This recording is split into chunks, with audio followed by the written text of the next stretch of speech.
আরে দাঁড়ান দাঁড়ান দাঁড়ান, কি করছেন এটা? 14ই জানুয়ারি 2026 মকর সংক্রান্তি। হ্যাঁ, মকর সংক্রান্তির দিন আমরা ভগবানকে, ঠাকুরকে চালের নৈবেদ্য দিই, পায়েস দিই। কিন্তু এবছর 14ই জানুয়ারি মকর সংক্রান্তির দিন ঠাকুরকে চালের কোনো জিনিস বা অনেক জায়গাতেই খিচুড়ি নিবেদন করা হয়, করতে পারবেন না। সাবুর খিচুড়ি করে দিতে পারবেন। কেন ভাই এ কথা কেন বলছেন? কি লজিক আছে?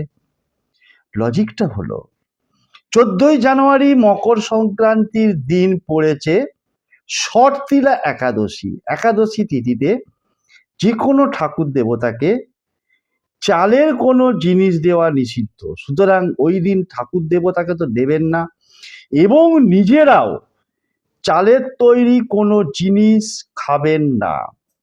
পারলে সাবুত তৈরি খিচুড়ি করুন, এবং এবং চালের তৈরি কোনো জিনিস, সেটা ভাত হোক, খিচুড়ি হোক, কোনো মানুষকে দান করবেন না। পরিবর্তে সবজি দান করুন, ফল দান করুন, আপনি শীতের বস্ত্র দান করুন, এইগুলো দান করুন। দেখুন জীবনের সব দিক দিয়ে নিজের ইচ্ছে পূরণ হবে।